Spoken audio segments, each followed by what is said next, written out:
welcome. The Diabolical Souls presents X-Men 97, Episode 3. And we'll probably get a flood of people coming in a little bit. But welcome, everybody. We got, so far, we got 15, 17, 19 people watching so far. I appreciate all of you. Thank you for joining us tonight. This is going to be a great episode, this episode 3. This one's basically ripped from the Inferno book. Yeah. This is going to be a really good in depth, and we got the right people here to do it. And so, yeah, this one's called Fire Made Flesh, this episode. So I'm looking forward to diving into this one. But before we get into it, before I introduce everyone on the panel, I want to just quickly, say thank you for watching. Please subscribe, not only to me, but to all these guys here. They greatly appreciate it. They got great content. Check them out. And hit that like button, leave a comment, and hit that little notification bell. That'd be greatly appreciated. And let's get into this tonight, guys. How's everyone feeling? Everyone's ready to get into this? Oh, yeah. I've been excited for this episode since I even saw that it was being adapted on Twitter. Because I was always like, there's no way they'll ever do Inferno. And then... yeah. He did a good job. It was great writing. So, Joe, how are you feeling tonight there, buddy? I'm doing good. Sorry, I'm not on camera again. I've got a lot of work going on trying to get Reaper Destroyer all set and ready to roll. So I'm doing multitasking tonight, working on my computer and doing this awesome stream as we speak. But I'm excited to get into this because this was an awesome episode. I rewatched it this morning just so I could be fresh on it. Yeah, I've watched it like 3 times, so I'm ready for this one. Badger, how are you feeling, buddy? Congratulations on passing 5K. You're like almost at 6K. Like, how are you doing, buddy? Yeah, about 200 away from 6K. Shout out. Yeah, no, thank you. It's the grind's paying off. It's good. Just depends on who you know. I've been very lucky. And yeah, shout out now on Film Thread. I'm on Versus and reading super chats. I'm their beardo, but I know how to read. And yeah, just getting into it. I'm Wolverine for the night. Vaughn is you again? Yeah, check this guy out. Look at him. Look at him. He's Banshee or something like that. Oh, you got the knives too? Bet. Okay. The dog tags. I'm the Badgerine.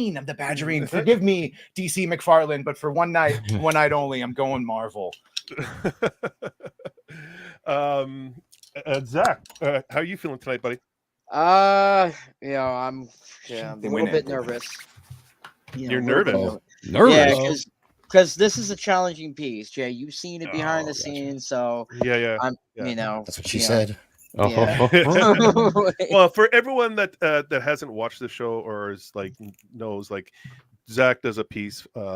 He takes a character and he does it by the time we're done the show, and all those images that he's drawn, we're doing an auction July 6th. And we're going to be, doing that all afternoon, Saturday afternoon. So come by, check it out, save your money, buy one of those pieces because they're going to go fast because there's some bangers in there. There's some really, really good pieces in there. He's been cracking out all these incredible pieces of art. So I'm looking forward to that. And this guy that just joined us, Zaxx, it's his 2-year anniversary tomorrow night. Man. Yeah, congratulations. Thanks. Yeah, YouTube told me that congratulations, it's your anniversary. I'm like, oh, really? And then I looked and it was 2 years of the live stream and What's Good. And so it works because I don't know, it's not like a ton that we have to really dig into cover right now. So I want to have a bunch of people come through the show and recommend stuff that they love. It doesn't have to be a movie or TV. It can be a book. It can be a podcast. It could be Gooch. Like I love Gooch. So recommend him to everyone. But all that good stuff, and people can handle as long as they want. And just a nice kind of chill show. And then I'm off next week. So nice. I'm looking forward to tomorrow night. And then Vaughn, you had a busy weekend. You were selling your Zack and I were at Garden State Comic Fest. Yeah. I was helping Zack out. Zack was more helping me out, I guess, because Zack is a member of my creative team, actually, and he gave me the original art for the mini print he's doing for my comic. And he's got his undies on tonight. He's got his undies. Oh boy, you guys are in for a treat tonight. You'd make a great Banshee. You got that look, the Banshee. That's what I'm saying. Yes. If you want to say that, I was dressed as one of the New Mutants. Everyone's favorite character, Cypher, Doug Ramsey, of course. Get out of here. Who? Cypher. You don't know who Cypher is, do you, Joe? And It's the nobody guy from the cares. Matrix. No, fuck off. No, all right. So this is Zack gave me so I was at Zack's table selling some stuff. Obviously Zack was selling Voyage. And it was a really good weekend. And then the weekend before that, I was at Heroes Con. So Sweet. definitely got the con crud, but it doesn't sound that bad right now. This morning it was horrendous. But I did watch Inferno earlier today, of course. And I was this episode, and man, I mean, it's so cool, like just seeing, really being able to again look at this show and be like, he pulled from that. There were direct lines, like word for word lines from Madeline Pryor in the comics. Yes. And I was like, oh my god, like that's awesome. And I definitely want to get into it, but man, I mean, I was very happy with this. And here's the thing: is it different from the Inferno storyline in the comics? Of course, but it's similar enough. And let's be honest, the Inferno storyline in the comics is so convoluted. If I were to adapt it, I would have to simplify stuff, because I was explaining it to someone who watched an episode of the show, and he's like, "What?" I'm like, "Yeah, there's a lot of editorial hijinks went on that led to Madeline. Okay, screw it. She goes crazy. All right, we're gonna just we don't know. Yeah, what to we'll do get with into it. Madeline, We'll get into Hi- it. Here's Vaughn just going. Oh. Yeah, down. he's just yeah. Don't You're do it all at pulling once, you're, man. You're Easy. pulling a Sammy right now. Settle down. Yeah. Shout out. Shout out to Sammy. He might jump in a little bit. So I just want to say a quick hello to the chat, everyone in the chat here. Star Wars Marvel purist, one of my top 3 episodes for sure. Yeah, this one's a banger of an episode. Elon is in the house. Like and subscribe. Thanks, Elon. Oh, Mama Badger, thanks for joining us. I appreciate you, Mama Badger. Yeah, She followed me. We got What's Little up? Badger in the panel. Who said dressing up like this would never pay off? Was the same thing I would have done when I was 9. Nadia's in the panel. Magneto was right. This one's for today. I'll be listening while editing. Thank you, Nadia. Always good to see you. She'll be with us on Thursday. Boosh needs more Colossus. Absolutely. Kind of miss Colossus in this series. You get to see him once though in a cameo. Yes, I believe, if I remember correctly. Yeah, in the last episode. Okay, that's what I thought. Yeah. YSA. Hey guys. Hey, Yo. thanks for joining us. I appreciate you, bud. Thanks for joining in. Akami Fang. Let's insert go. Appreciate you joining us. Trey Johnson's in the house just in time. Thanks for joining us. Gemma's in the house. Thanks for one of the OGs on this channel. Man so dark and twisted he can only be described as Boosh. Yes, that's fact. Racerhead's with us. Thanks for joining us, Racers. Always appreciate you joining us. Sassy's with us. Hey gays. Pride Hearts, of course. Ooga. Joe's in the we got Load 689. We have Alex What? VRB in the house. I see Vaughn is What's dressed up, up as Alex? Captain Sparkle Pants. How'd you know? My You favorite. only have one glove on too. It's very Nailed Michael it. Jackson of you. Well, because I lost one. I mean, Uh-huh. Daxter's in the house. Damn, looking sharp, Badger. Everyone's Shout appreciating out. the Wolverine look, even though you're a Badger. Everyone's appreciating. I'm the Badgerine for one night only. I'm Wolverine adjacent. I like it. Nice. I like everything Shout out. about it. Well, Praise from shall we Caesar. get? Yeah, we got 44, and we'll probably get a flood of people come in the next little bit. Holy crap! Well, shall we get into this, guys? Yeah. Of course. Ladies first. All right. So who goes first then? Wait a minute. All right, Zack. Hojo, what's up, Hojo? Thanks for Hi, joining us, Hojo. brother. Oh, hey. Maybe I should. Hardest have my grifter glove on. out there. That guy busts his tail out there, man. That guy Facts. constantly working. Yeah. So X-Men 97. Well, we ended off episode 2 where they were at the mansion. They were in the main kind of foyer, the main, lobby area. And the door, there's a knock on the door, and we see there's another Jean Grey at the door. And that's how it ends, with Morph answering the door. So this episode starts off with everyone surrounding, like Beast, and everyone surrounding the X-Men overlooking Jean Grey alone. And I guess you can say the clone Jean Grey is like, because it's kind of difficult, like, because this one right here is like supposed to be the original in the green shirt. The one on the couch is the clone, apparently. I didn't read the comics, so I didn't know who the hell was who. Yeah. A little bit. We find out it throughout the episode, and I don't want to, spoil anything as we go. You find out pretty quickly, yeah. Yeah, we do. Pretty quickly, like right here, actually. I think. Yeah. Thanks to Beast. So, which I find funny because I had read the comics and I was like, oh, are they doing the reverse? Because they kind of, and then I go, oh, they're not committing to the. Okay, never mind. But it was cool. Yeah. I was amazed they even went in that direction, because right then and there, when Beast says what he does, you knew exactly where they were going, and you're like, "Oh shit!" Mic drops. Yeah. Gemma says I need help with this one. Yeah, this is a very, very compact, heavy episode. Episode 2 was a heavy episode. This one I think is even heavier because there's a lot to it. Yeah. With Jean Grey, the one in the green shirt again, she decides like I'm gonna go inside her head and take a look, and she right away she says her mind is dense and vague and uncertain memories, as if her awareness was born yesterday. And then she sees her escape Sinister's laboratory, and then you see like a Sinister flashback, like his face kind of jumps out into the screen.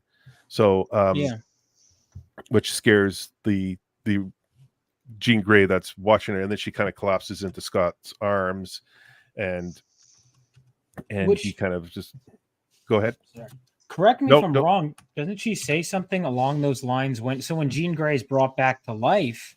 I believe she says something along those lines of everything feels all, and so I'm like, wow, they're really like really similar stuff. It's really interesting. Yeah. And then hey Jade, what's going on, brother? Thank you for joining us. So yeah, like, and then this is the part where we're like we find out who's who, because then Beast kind of announces that he's done tests and he's done the gamma testing on their DNA, and the Jean Grey that just arrived is the original Jean Grey. And states the other Jean Grey is a clone. And so she gets upset and she's asking everyone to trust her, and you should be with me, and that I can, like, you should come along with me because I am the real Jean Grey. And Scott hesitates and doesn't go along with her. It's the only time I felt disappointed in Scott so far in this series was right here. I'm like, come on, dude. Really? Maybe he could felt at least wrong. thrown a little bit of support behind the mother of your child. Maybe he always suspected something. Possibly. He treated her much better here than he did in the comics. I will say that, because in the comics he's like, "Oh, Jean's back, bye." And it's just like, what? I'm gone. Yeah. So they did him a lot more justice, I feel here. So yeah, we have this situation coming down, and she even says like, "Storm would have believed me," and she storms out of the room. Yeah, upset. That was a good line. And yeah, it was. And so, what a prank it would be though if it was Morph the whole time. Got you. Like traumatizes, ruins. No take backs. Yeah. Damn it. So now, this clone, the one in the green shirt here, not sure who she is yet, right? Is trying to win Scott over by saying that you got to trust me, and you got to believe me, and he hesitates, and he's not sure what to believe, and so she takes Nathan with her and confronts her again, and then they have the same kind of confrontation in the room, and he leaves the room. Like, he just kind of she tells him to leave, and he just leaves like a simp boy. Come on, all right, come on, more slander. Yeah, more slander. Scott is, there's something about Scott Summers that just all right, he simps for Jim Grey, and she just treats him like garbage all the time. Well, hold on. First of all, she goes. He's the opposite of simping in this scene, because having just watched it, what happened was she goes like, "Oh, I want you to believe me," and he's like, "Nah," because he doesn't believe her, and then he leaves. That's a Chad move. That is a Chad move. he's like, leave, because he wants her to be like, no, please, and he's like, okay, bye. He does do that though in this episode. He said, "I propagated my line. My mission is done," and left to go do it Yes, again. yes. What's up, Maddie? Thanks for joining us, brother. Oh my god. The anti-Cyclops propaganda will never end. I know. Yeah. But this, you can tell this is not our world because he got full custody and no child support. Hey-o.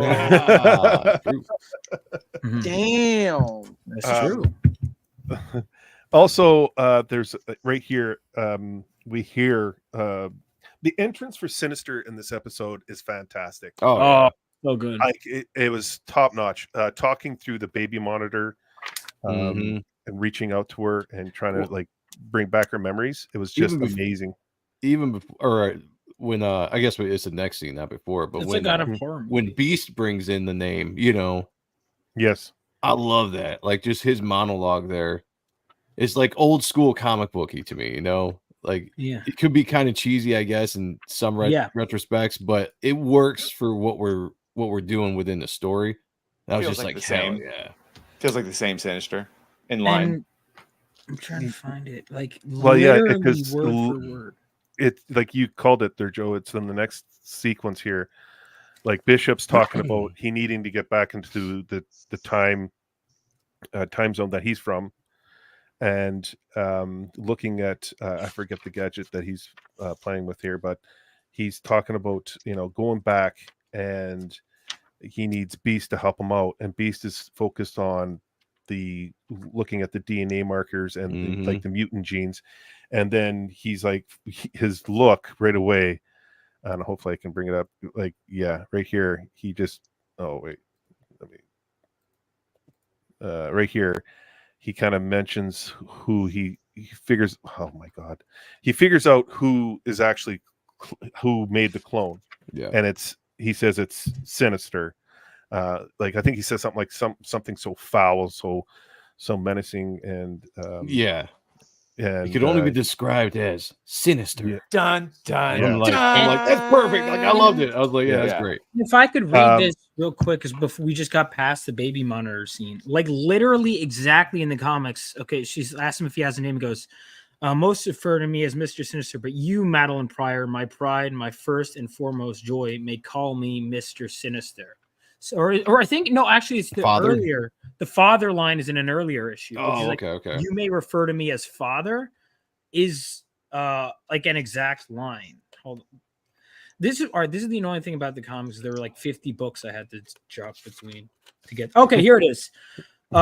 Most refer to me as Mr. Sinister, but you, Madeline, my first, may call me father. And it's like that's exactly what he says, and it's just so perfect. Yeah. So this next scene here too, going past this, and I gotta mention Bishop. Like I liked Bishop before, I really like Bishop now. Oh, he's a badass in this. Oh, in this episode, he is. Oh, that one scene. Oh my god, I forgot about it, and I was just like, oh yeah, the Bishop's he kicks ass. So Scott's talking to a Beast and hovering over the real Jean Grey, and obviously wondering what's going on. And this is right here is where Beast mentions Sinister, like right here. And as he mentions that, we get to the man himself as he's kind of lurking in the shadows, kind of trying to bring back the memories for who we know is Madeline Pryor, who becomes the Goblin Queen. Does he see it all red like a Terminator? Eyes. Yeah, that would be interesting if he did. The way he talks to her through the baby monitor too is creepy as hell. Yeah, it's really well done. It's something that you just like. I would have never thought of with the audio. Yes, but it's really cool. Does he have that weird 90s? I feel like his voice wasn't as weird as it was in the 90s. Right? I was going to ask. I don't remember what his voice sounded like, but I like the way, like the effect that they put on his voice in this show. Comic scribe Vaughn, what is the red dot in his forehead? What's the gem A there? design choice by Mark Silvestri. Yeah. I don't know. Honestly, because the thing about, at least where I get to in the comics, he kind of shows up, messes stuff up, and then dips out. So I don't know if there is. I thought it was lore some kind of based- jewel that helped with his friggin' like. Some sort of focusing power, Yeah, or maybe yeah, he's like yeah. Punjabi Indian, and it's just real fancy, and it's a caste system. I don't know. I just thought there was. I guess it just looked cool. Is the answer. I mean, if Yeah, there wasn't cool. an explanation, I haven't gotten to it. So Shout out. Yeah, we got 98 people watching, so I appreciate all of Yo. you. If you hit that like button, be greatly appreciated. So yeah, like Sinister is one of those, and Morph actually explains Sinister later on in this episode, which is really cool. I like his explanation. Oh, he got 'cause- PTSD. yeah. Yeah. I'll hold off. I want to talk about that. But so yeah, we get a flashback of Madeline looking back at like being in the laboratory, being created by Sinister, as he's saying he's his father. He's the father, and you're the queen. And then all of a sudden, you see this little red crystal form on her forehead, and then her eyes kind of turn green, and then she can't look at herself in the mirror, which is a great scene. Because she hates the person who she was. She's trying to, extinguish that person and become this Goblin Queen, and starts to elevate, and it just engulfs all the evil that's Sinister wants her to have. And then we get to awesome this scene. Oh yeah, I mean, like right here. This Finally. episode was Oomba. like coming off the first two episodes, like we talked about, especially the ending of last episode with the whole Magneto monologue and just the dramatic scene that was the ending. Well, I guess the second ending of that show. And then going into this episode, this is where kind of the maturity aspect of the show took a turn, don't you guys think? Mm-hmm. What sold me on it? Yeah, me too. Right. Like all of a sudden I was like, all right, I know the kind of game we're playing now with this episode. Just the way that she looks, the violence in the scenes, the end of the scene. Like, so it started right here. Like her transformation into the Goblin Queen was fantastic. Oh yeah. She reminds me of a little bit is Batwoman. She has the red hair, the cape. Like she kind of looks like Batwoman there. Yeah, I can see it. Yeah. And that's exactly who she looks like. Yeah. Yeah. Wow. I was just like, oh man. At first I was like, oh man, they really toned down Goblin Queen's outfit, but honestly, it looks really good. Yeah, it works. Like it really does. Like I got no complaints with it. Obviously, they can't go the full on. We talked about this last week. She's pretty much almost naked. He gave us as much as he could within the good taste of a Disney Plus show. Yes. Yeah. But here's what they did to make her sexy. They kept her sexy with her form and how she posed herself. Yes. These days, her back was really like 90s back arch, boobs out, chest out kind of thing. Lean. Not every character in this show got that. I'm saying exactly. In this time when a lot of women are drawn like men, it was nice. Yeah, and this was kind of unique because they were really kind of pushing this. I mean, I loved it. That's all I gotta say. I keep on going forever. So back to you, Jay. My bad. No, guys, you can always butt in. You know that. I think she's sexy as fuck in this episode. Like, I'm not gonna lie. Like, hands down. Like Wolverine should have got that one. I should have got that. Yeah. That's what I'm saying. Yeah. Go for Malin Pryor. All right, Gene. You know what? Kill Why? Scott. Yeah, stay with Scott. I'll take your it's the phone. thing. Like, Get the let's other go. one. She's a batter. Now that's a team up I would like to see. Wolverine and her, and like a little. Well, that's some simping I'll get behind. Right. Yeah. I agree. So we see Gambit, Wolverine, and Morph leaving the danger room, and they were talking about who won that danger room, and Gambit's talking about the cards and how they're unpredictable, and Morph is like, oh, we should do a rematch, and then he punches in to the time slot, and it's booked by that was great. I love that. Yeah, it was such a dick move. It's more, and then he talks about Rogue is really working on her conditioning, her stamina. Like specifically and, he said stamina. I was like, oh shit. Yeah. And Gambit is like just butthurt, and Wait, Morph put that in? I thought that was genuinely in there. think No, it was in just there. searching through. That's yeah, messed it is in there. up, man. Like, No, he did- why is yeah. Rogue doing this to Gambit? She wants to get laid finally. Well, there's yeah, a dynamic too. I mean, we talk about It's this. true. There's a dynamic That's between literally her the and reason. Magneto. It's always been there, Yeah, so it makes sense to me. they have a Gambit's my magnetic boy and connection. everything, but for the story wise, like it made total sense. Yeah, just to be touched by a human, it'd be something special For to the her. very first time. They have a magnetic relationship. Yes.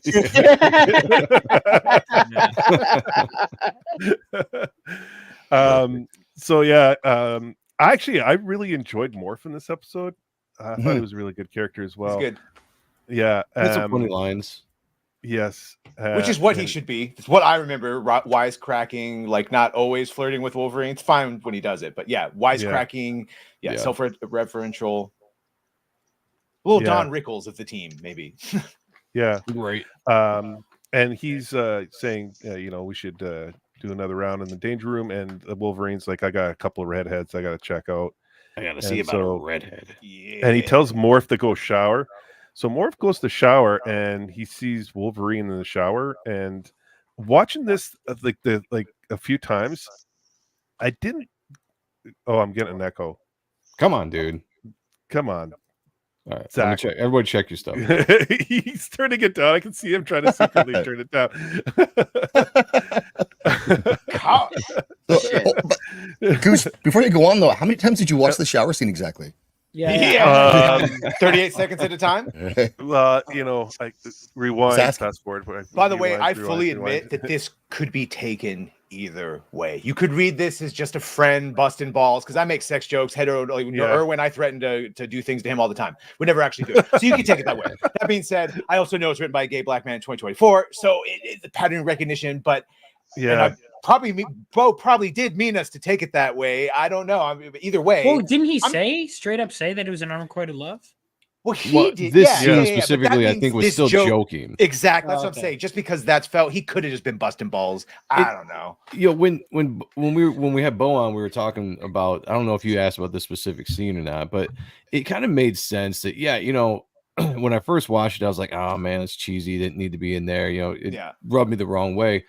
But then kind of looking back at it, especially after having Bo on and explaining some stuff a little bit, I'm like, yeah, this could have just been busting balls. And who doesn't do that, with their guy friends, All when the you're just time. being stupid. If and you're say- confident, yeah. Right. Well, yeah, exactly. I mean, He mentioned so something else being made as a form of discussion. And I asked, did this decision to specifically have non-binary Morph have feelings for Wolverine a choice made to bring up? And he said, yeah, it was. And then he made that very lovely admission that might be him projecting and he's been guilty of falling in love with a straight friend. So I'm fine. As long as you explain the reasonings. This scene doesn't bother me anymore. Like it doesn't bother did when it first dropped. Now I watch it again today, and I was just like, like whatever. It's just So I'm just gonna go ahead and say, so this was the scene that people were talking about, like on social media, like, because if that is, One that's of pretty, them. that's pretty Well, fucking yeah. stupid. Like, because I took it that as like busting balls when I first saw it. Because You know what's I've done probably- that. Like, I would be in the YMCA. I'd take a shower, Right. and like fucking, Yeah. like a couple of my buddies I just kicked their ass and ball with. I'd be saying some like suspect stuff, and they'd be like, pause, Yeah, Zach, but a lot of people, if they're super tuned into it and pay attention, which granted a lot of people don't, but if you watch a lot of YouTube, especially our corner, you're hyper aware of That's what it the was. outright agenda. Yeah. You can Yep. sometimes misfire and judge things based on that instead of great it point. was just traditional storytelling, and he told the reasons why he did what he did, not for any nefarious reasons, which sometimes it is. Yeah, well Yeah. put. I'll agree with everything you just said. Thank you. Yeah. So yeah, this scene, he kind of walks into the shower, makes the joke, and then sees Wolverine. It's actually kind of funny now looking back at it. I mean, Yeah. Yeah, Once you get drop those all hard the to reach defenses, places, yeah, it's good. It's good. It works on its own. Yeah. yeah. I didn't. Honestly, I didn't see anything wrong with it. I saw it more of like a locker room talk. Yeah. So, and then we see Gambit walking down the hallway. He's starting everyone's starting to see these hallucinations. We see Jubilee and Sunspot. They're on the couch. The TV starts to talk to them and reach out to them. And Gant's so hallucination was great because that was a reference to the Savage Land. oh Did yeah, I catch that? I'm sure Her Rogue and Magneto embraced. Did we get? Am I Yes. jumping ahead here? Or am I? nope, right here. No, that's I Okay, noticed yeah, that that's too. what I thought, I haven't yeah. even read that issue, but I've seen that many times. And Yeah, it was great. I was like, oh shit, like again, the mature factor of this episode leading us into where the show went, building this up very slowly, and then just boom, here we go. Now we're into this more mature kind of, and we're getting to see things from the comics. This was a drawing almost right out of the comics in the Savage Land with Rogue and Magneto. Yep. And there's another one too, isn't there? That the wedding cover by Andy Kubert you see later on the wall. Mm. Yeah. Great point. Yeah, I want to. Zach, tell us more about the random comments you make to strangers at the gym. I don't think that's good. Be careful. What?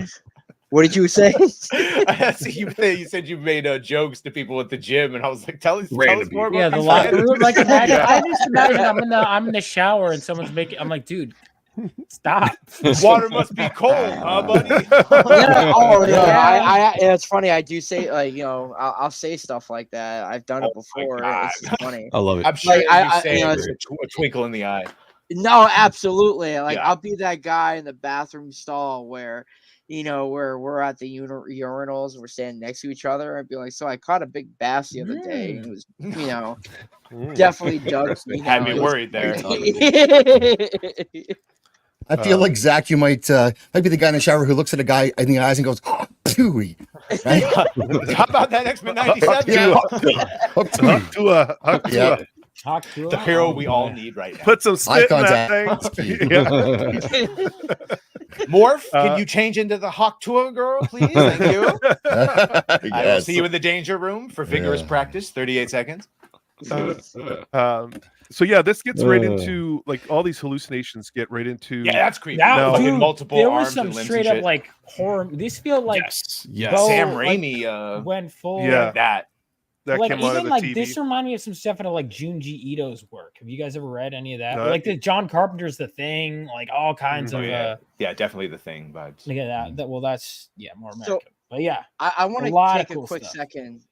I want to take a quick One. second right here because as this the scene is capturing all the things that Inferno is doing in the comic books, it wasn't just the X-Men that were also taking hits. It was the Avengers. Daredevil took the hardest hit. Spider-Man was fighting an apartment complex turned monster and Yeah. trash Hell cameos. yeah. What happened, Daredevil? He Daredevil, he was he got his ass kicked in issue 260 by like a lot of his rogue gallery characters with Typhoid Mary, and so he was severely hospitalized. So like all the machines that was keeping him alive turned into like little needle monsters and whatnot, and they were trying to like chase him. So he had to like break Yeah, out it was of his pretty like sick. deathbed basically. sick storyline awesome. altogether across the board. I haven't read the like because I've read all of Inferno, but I know they cross over into every other series, so I haven't read those. But it'd be like the subway train would be attacking people. But I like the angle they took in the show actually, where it is just like they kept it simple. More Where personal. it's there's no even though I would argue it doesn't really make sense why she's called the Goblin Queen in this Right. version because it's She like just what are kind the of names goblins? herself it. Yeah. But like in the it's interesting because they're doing I hadn't even really made that parallel, but they're doing the stuff from the comics but in a different way, and I think it works because it's simpler, and B, they just kind of like we don't know what her powers were in the comics. She just kind of did stuff, and we're like, oh. She should be called the Chud Queen because everyone loves her now. Oh, look, a woman. Yeah. Yeah. I'll Yeah. fine. You call me that. Yeah. Well, in just for everyone that hasn't read the comics, like, and Zach, you've or Vaughn, you've read them. You've like read like all 300 issues. I've read like a lot, not 300. Yeah, and I've read a chunk. Zaxx has read a chunk. I know Joe has, and so has Zack. And I don't actually really have read. much. Have you read? Yeah. I'm a normie, dude. I just watched the cartoons when I was a kid. Other than that, I'm DC. Yeah. Yeah, So yeah. in this realm, yeah.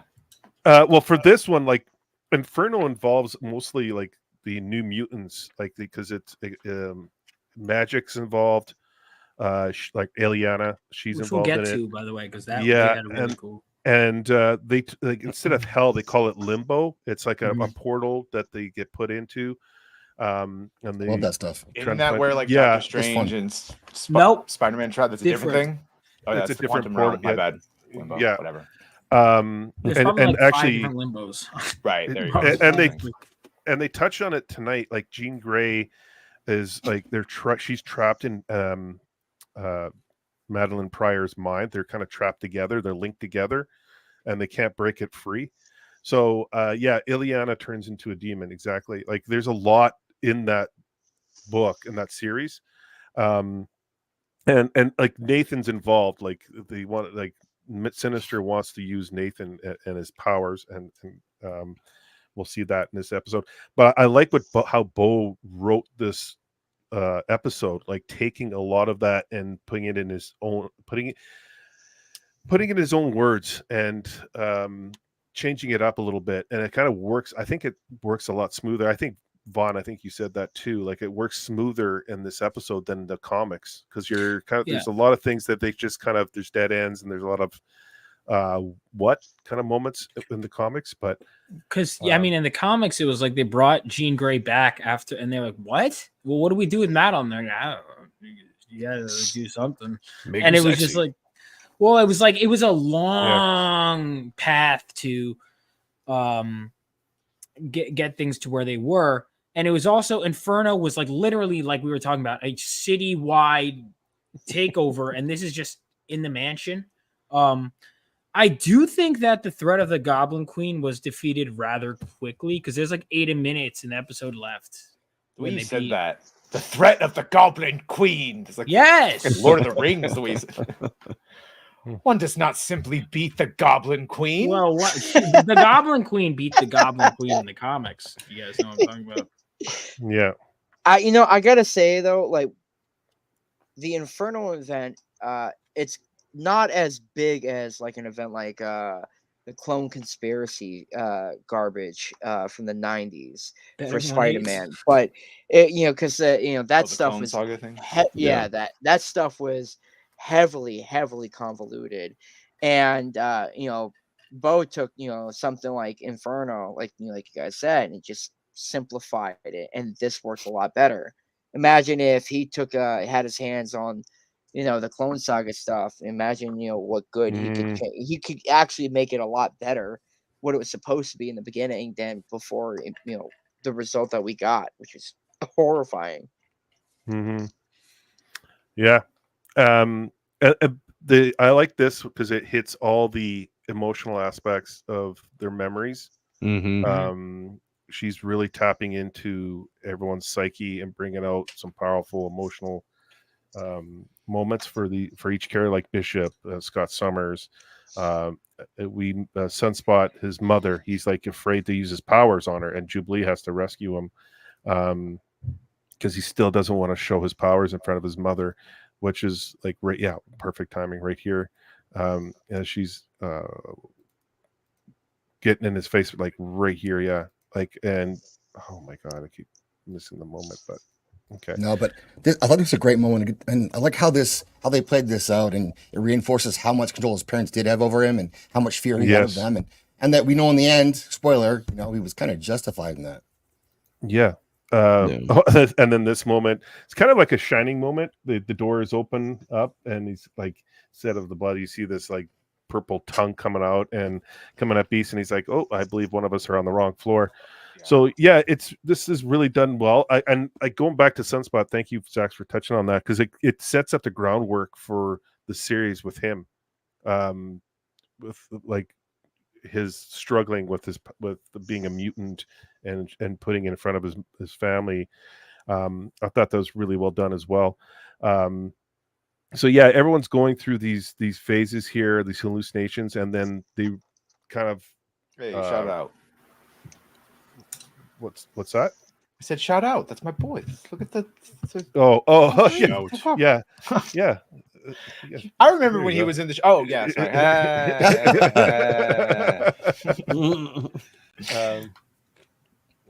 There's so much cool horror imagery in this. You could tell that the team. This is one of those things they didn't have to pull from the comics. It was like they were just some of those visuals. I was like, oh my god, I wouldn't have thought of that. Really cool stuff. Really cool stuff. The other piece I want to talk about too is the animation's getting sharper. Like it's Yes. getting a lot cleaner, and you get like more defined line work. You get better rendering and shading in here. It's done really nice. It's crisp, and the colors again, like they do a great job with the color tones. All the characters just pop off this frame right here. Mhm. I like the leather jacket they get, the alternate leather jacket, the bomber. Yeah. And I want to say this too, because it turns into even Beast mentions Dante's Inferno. Now, while I know it's the X-Men event Inferno, I think it's pulling from this issue right here.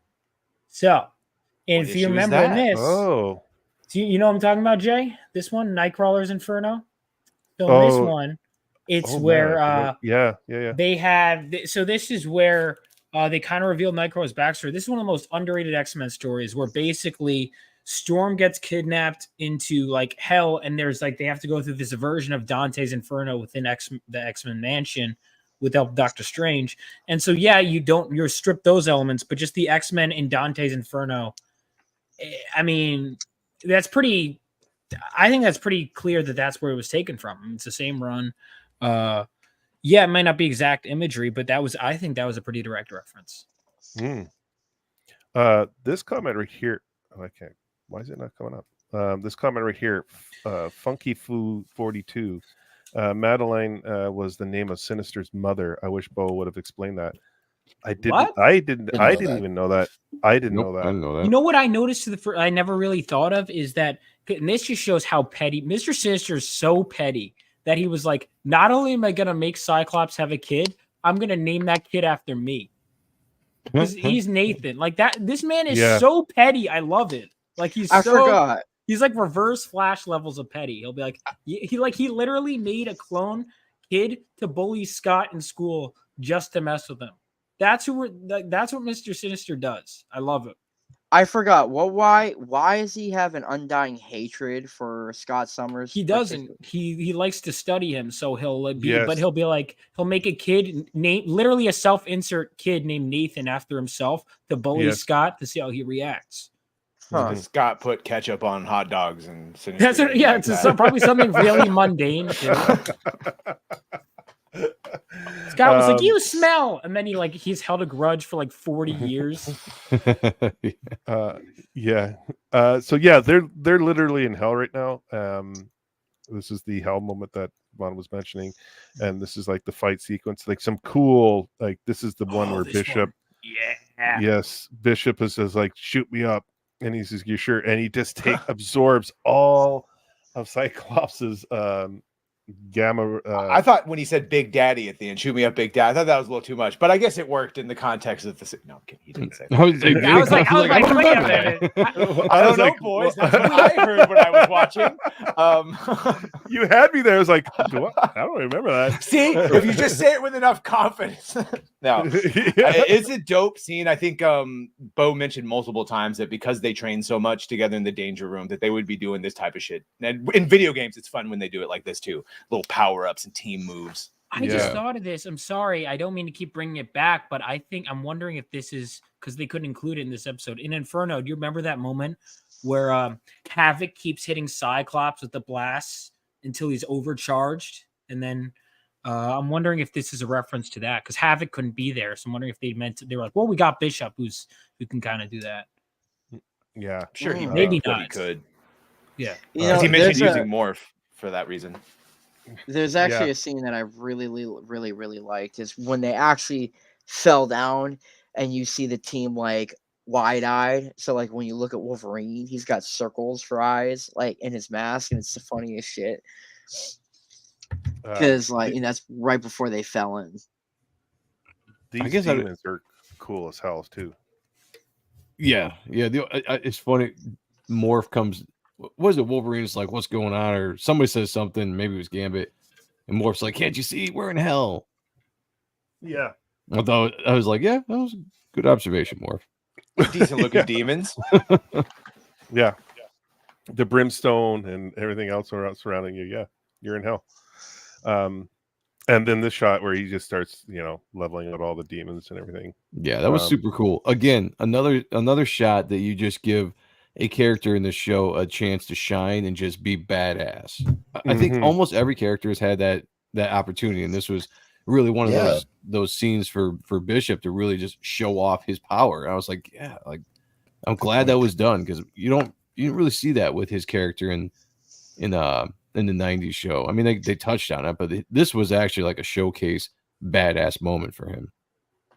Yep. Yeah. 100%. And then I feel like he needed his time to shine before they yeet him out of the show.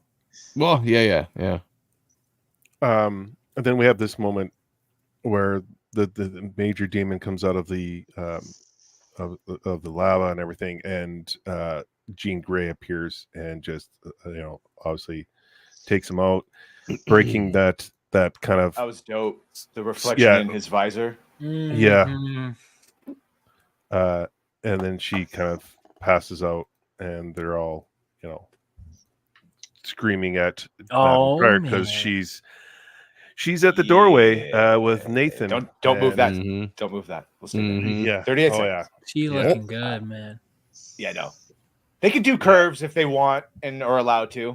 That's what I was saying about this specifically. Like, they didn't do this throughout the entire show. They did it specifically for this episode with the Goblin Queen. You really think they gave him an allotment of double D tits and he had to save it for these scenes so that you could full on see it?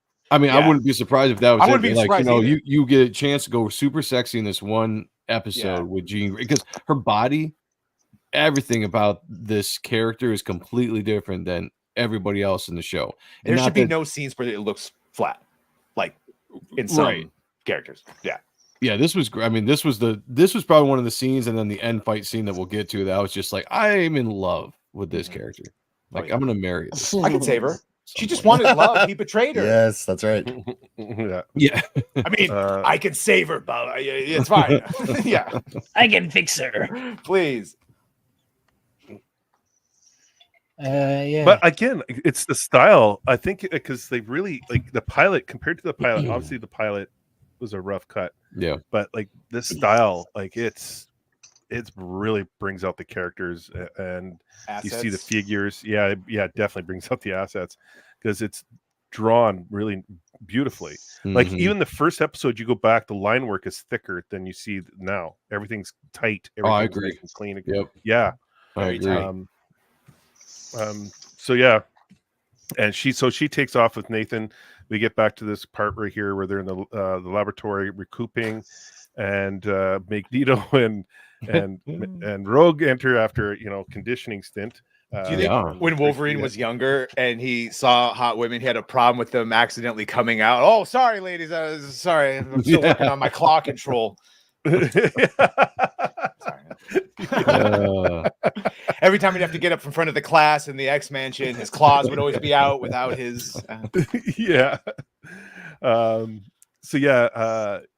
Gambit is licking his wounds, being comforted by Rogue. Magneto wants an update and everything. They give an update, and then Morph starts telling the story of Sinister here. Yeah, I love this moment. They really are selling me on Morph. Yes, that's the thing. Like he starts talking about Sinister and how he was a mad scientist and how he would experiment on mutants, taking their mutant genes and dissecting them and using it to gain power, and became this evil mutant himself. And then Jean Grey, the original Jean Grey here, wakes up and she's unable to control her powers. She's screaming because all the intensity of everything that's being put into her head, psychic wise, and then Beast just comes over and gives her a needle and just knocks her out. Yeah, just like sweet little darling, just having a little nap. Need a Beast. Yeah, and Scott's like upset, and so Morph talks about how he can take him to where Sinister is because he's been there before. I'm trying to get the shot where he actually changes into the Changeling. Wish I could get it. It might be right here. You mean like his normal form?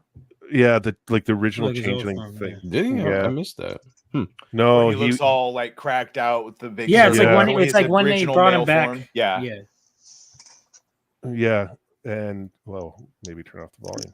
So then my headcanon was he had so much trauma associated with the way he looked when he was taken that he now does this non-distinct form because it's easier than going back with the one because it was that version of Morph that was tortured by Sinister, not me. And it's like a part of my compartmentalization. Yeah, that's why he doesn't look like that anymore because it's too much negative association. Yeah. Okay, yeah. For some reason, I didn't catch By that. the way, that's like a hardcore version of it too, with the fucking with the dark circles and the Yeah.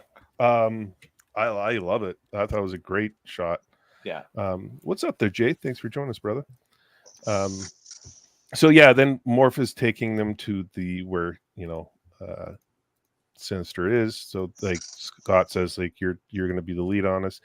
We see Sinister in here. He's talking about taking Nathan and using the powers of Scott Summers and Jean Grey to create Nathan, so he can create this invincible little being, Nathan, for I guess experiment on him after.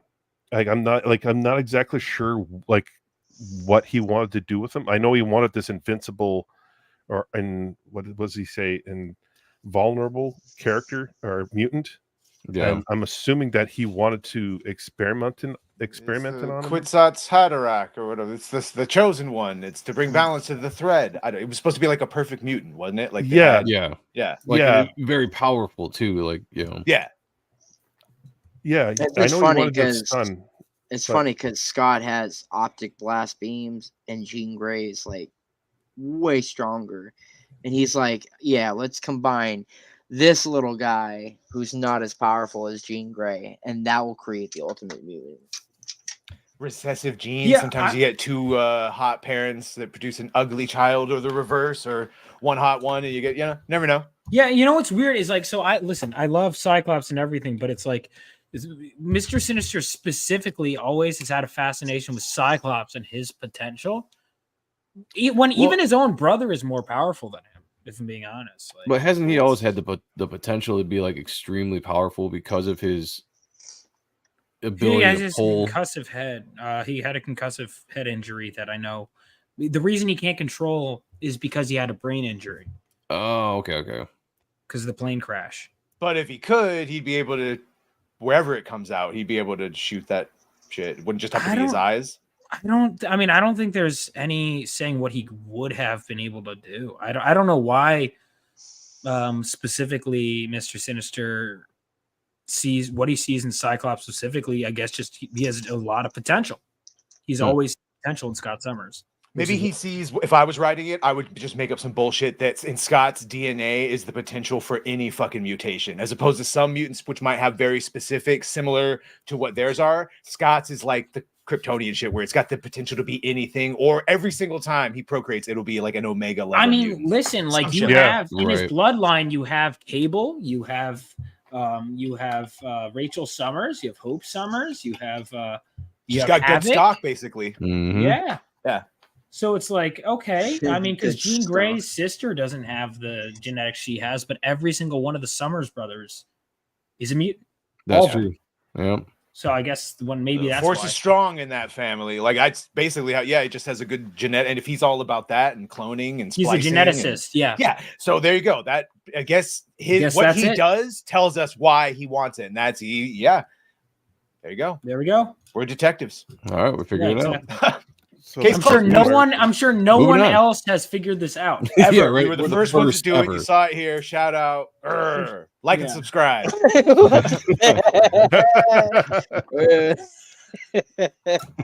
Well, I'm just I'm curious. Scott has good genetics. Well, I'm just curious because he's a scientist at heart, right? So he likes to take apart, well, I shouldn't say take apart, but like dissect mutants. That's just as bad as take apart. Well, yeah. Wow. Yeah. He's been known to orchestrate a genocide or two against mutants. It's just a skosh. So him having Nathan, I'm assuming, I'm not saying I'm right, but I'm assuming that he's gonna create this like ultimate mutant, a mega powered mutant, so he could, use it for himself at some point, like dissect it and use the whatever it's created. Nothing good. DNA. Sinister purposes, we might even say. You might say that. Yeah. That's what I got out of it, but I'm not even really sure about it because it's this episode goes really it starts off really well. It's got a lot of depth to it, and then it just speeds right up at the end. I think that's the only problem I have with this episode, but because there's a lot of information there, we lose, if that makes any sense. No, I get what you're saying. Yeah. So yeah, he's putting this Nathan into this chamber and talking about creating this invincible mutant, and the X-Men arrived to the castle of Sinister, and Madame Pryor is waiting for them. God damn, is she?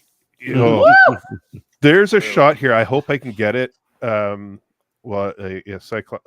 There's magic right there. Of course, they had to put her in here. Yeah.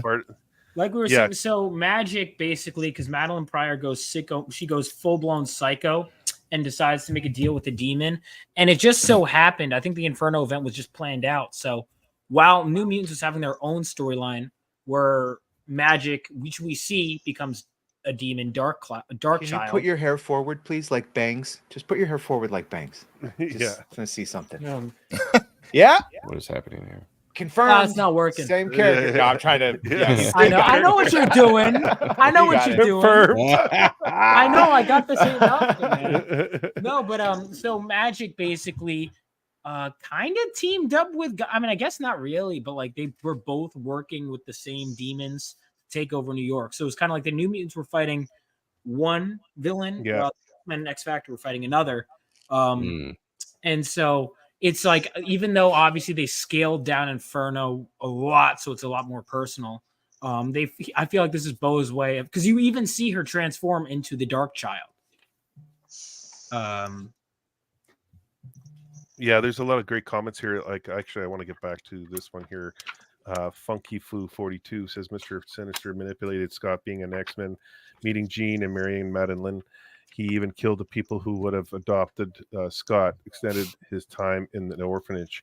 So yeah, Sinister is has been plotting a lot out in this Star Wars Marvel purist. This episode consolidations 20 issues of Inferno, not to mention a bunch of supplemental crossover books. Yeah, New Mutants is another one. And there's Ileana Rasputin, yes, and where the fuck is Colossus? Colossus is in Russia with Ileana. So that's pretty much it for him. We don't really see him. Yeah, this is all about the Ukraine thing right now, so that's why. Is that what he's doing these days? Yeah, same. Yes. Fun. These are the two. I'm glad that was brought up. Sam and Nazareth, the two main demons. Yeah. So Sim was based after he was named Sim and was supposed to act like Cerberus after Dave Sim. But what was it? I'm trying to find. Yeah, they basically had that going. And then if you keep going, she turns. They say something like, "Oh, you're going to be corrupted," and then right here she turns into Dark Child, which is in the comics. There's a scene here, and Cyclops is battling Goblin Queen here, and great action. But there's a scene here. Yeah, it's awesome. There's a scene here where she's walking down the stairs, and keep walking, baby, keep walking. Yeah. She's got the green toxic patriarchy. How dare you objectify? You think she's here to be easy on the eyes for you? Did it for me. I'll tell you what. I love the close-ups too that they got on her lips and her smile. Oh, Yeah, in she's these like scenes, real like- devilish, Yeah. Right here. temptress. Yeah, and then she Oh, just she could floats tempt me down. anytime. Yep. She's Oh the yeah. devil in disguise. Great, Very much and like then that. Yeah, that Oh, one right there. yeah. That's a great look. Yes. Oh, so good. Yep. Yeah, Oh man. Just a fantastic scene all around. I love the fight with Magneto, and that's when you kind of the tension in the room like lifted. This was the first episode we saw blood in it, wasn't it? yes. Yeah. Because So she puts it on her lips. Yeah. Yep. So I Yeah. mean, Magneto gets cut, so like all of a sudden, like all these things are just going on in my head when I'm like, holy shit, like they're going to this other mature level. We're getting some blood, a little bit more intense action. I was just like, this is what hooked me, man. Like this hooked me in for good for the show. Oh yeah. And it's supposed to be a kids show. That's the funny thing about it. Press X to doubt. They Yeah. told them that, but this is made for the people that grew up watching it. Yeah. We got a bigot army grade. Oh my lord. Thank Oh, you. hell Hypnotic. no. All right, I'll put Did the you- claws Hello. back There you on. go. Did you keep the It's a raid, bub. a screenshot of the Dark Child? Because this is they gave her the horns and everything. Yeah. Oh, sick. Thank you, Hypnotic. Appreciate that, brother. Shout out. Shout out. Oh, Shout Moxie's in the house. What's up, Moxie? Thanks for joining us. And Jason Fox. I'll see you guys Saturday. I'll be there Saturday. So I appreciate all of you. As we got like close to 200 people here. Wait, Yeah. what? Oh, There's Sonia. I was like, "Where's my Sonia?" So yeah, I was waiting for Sonia. I had the cursor waiting. No for Sonia offense to to show all up. of you, but we only Yeah. wanted to send for Sonia. Thank you. There's Yeah, my Yep. Goblin Sonia. Queen. Shout Hello. out. How? What's are up, you? brother? I appreciate you. Appreciate it. Hey, dear Soda gifted one Diabolical Souls Presents membership. I appreciate that. Hell yeah. And for that, let's see. Let me put this. I'll put. I'll do this one. Pull the lever, Kronk. Wrong There you go. Appreciate that. Everyone joining in, thank you. Appreciate you all. We're just going over episode 3 of X-Men 97. It's a great episode, heavy episode. So appreciate you all. We're seeing Goblin Queen, convincing Scott that, she's going to make him part of the, part of her little army here. I'll be part of And her army. yeah, and then we get back to Wolverine taking care of Jean Grey at the mansion. He gets her Real quick, you mentioned that Scott is a simp, but I want to say that he turned that down, which proves he's not a simp. Just want to say that. And do I continue? because his heart's with the real Jean Textual. Grey. Yeah. Textual simping. Like with Sonia. Wolverine does a good job of bringing Jean Grey back. Like he gets her to focus on him, and she starts to read his thoughts and realizes how much he actually loves her. She's like, really? Every night? Awkward. Yes. Yeah. That's what Yeah. position? Never mind. More than you know. He's like, no, don't look Yeah. at that. No, not that. yeah. Jubilee, delete my browser history. Do you think we could try that position? Well, there's two of you Kama now, Sutra. GD. Yeah. Oh Lord. How do you think his healing factors into that? I could go all Oh. night long. Yeah. Do this all night long. It's stamina, bub. Yeah. And adamantium. Yeah. Oh, I'm steel. Dun, Yeah. dun, dun. And then she's having this moment with Logan, and then of course Scott has to get in there somehow, and so she has to go rescue Scott again. Again. He said again, Again, man. not like Jean doesn't I know. rescue like the rest of the X-Men or anything. That's a great look, by Jane. the way. That's a very good look he has. So she Oh, kind of yeah. breaks this hold that Sinister has on Goblin Queen, and they have this moment together. Are they going to go into this? I guess they're still in each other's minds, and she's telling Jean that she's the original Jean Grey. She still believes that she's the the green Jean Grey. It's like the bit from Invincible where the two blue guys constantly think they're the original clone. I'm sure it's originally probably something like this in the comics. Is there, Vaughn? Do they make fun of each other or do they guess on who's the original? You're muted. Oh, Jesus. You're You are muted. muted. No, not really. There's not really any jokes to be had because she's kind of too busy trying to sacrifice her child.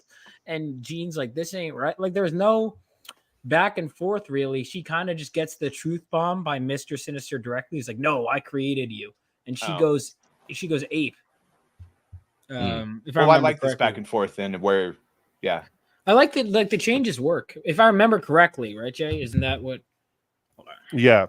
It just fractures, like Jean fractures the tie to each other. She just goes, "Wolf, I can't have this baby, and no one can." And it's like, whoa, what are you doing? And then she's like tries to sacrifice it to create a portal. It's crazy. Marvel Purist like says the battle of the astral plane. Yeah. And so like we get some kind of flashbacks.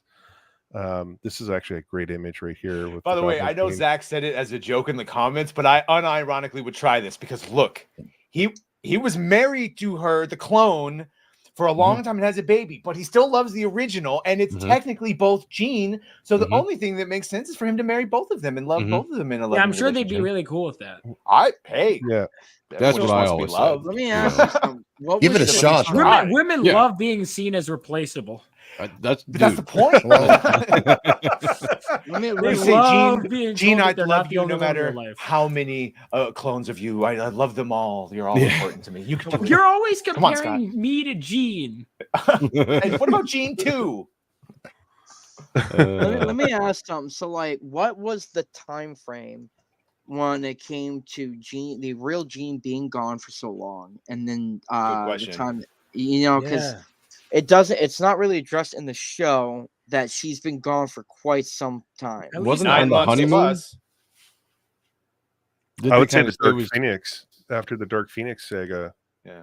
Okay, I thought somebody had kind of theorized that it was in the honeymoon episode when they get captured by Mr. Sinister. That's a fucked up honeymoon. Well, so in terms of the original cartoon, was that's what I'm talking about? Yeah. So like, we all know in the comic books, yes, but I'm referring to the show. Like, what is that's what I'm saying is the show. Is it season 2, season 3 of the original show? Like, because I can't remember what season that was.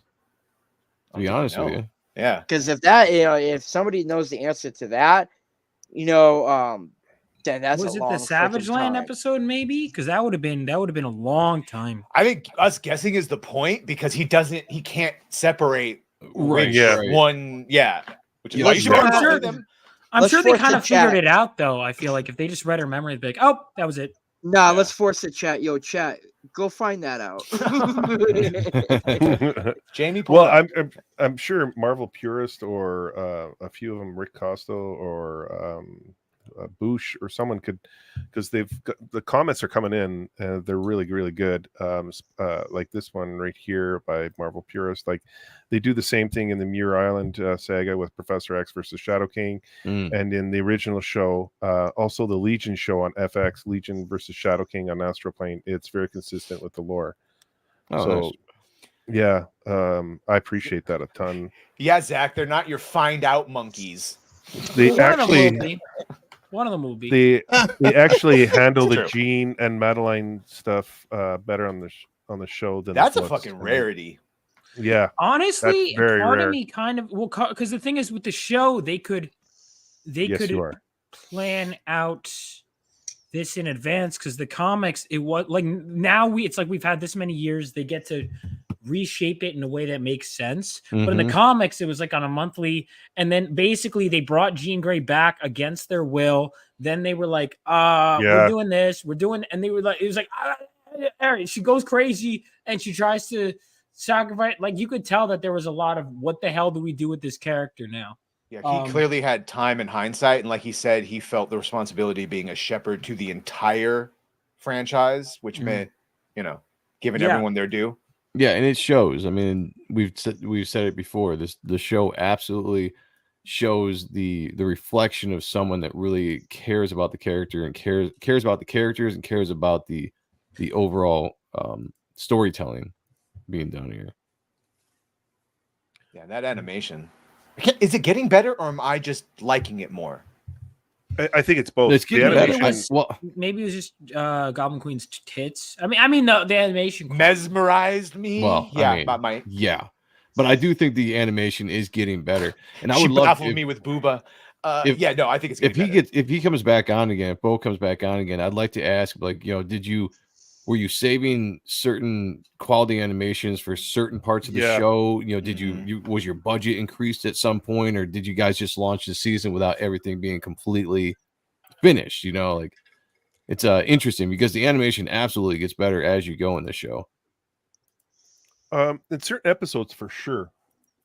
Like the last 2 episodes, like even comparing like 2 to 3, the animation is a lot sharper, and definitely the color tones make everything, sets the tone for the scenes for sure. Because it, like, I noticed it right away watching it, episode 3 at the second time. I was like, oh, this is a lot cleaner. Like, there's more defined. The line work is a lot crisper and cleaner, thinner. It's not as thick as in the first 2 episodes. Which is the Jubilee episode? The 4th one? The next one, yeah. Okay, that's the one I really started to like the look and style of it. Oh, I thought the next episode was going to be Life Death. I haven't watched it yet, but I just assumed that. No, after episode 4, it really kicks off and starts to really, episode 5. Oh wow, yeah. What I'll say about like anybody that's that worries about the too much borrowing of major story arcs, and just kind of putting bits and pieces of it into the show. I like that they did that, and they didn't have to play on anything greater that was in the series itself. And they took all these ideas and they made a very, in my opinion, a unique storyline out of some of the best story arcs in X-Men lore or history, whatever you want to call it.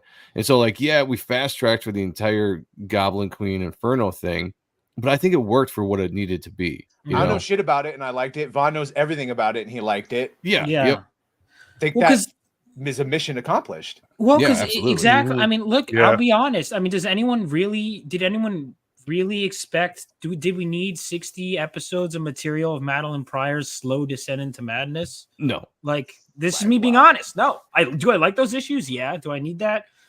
No.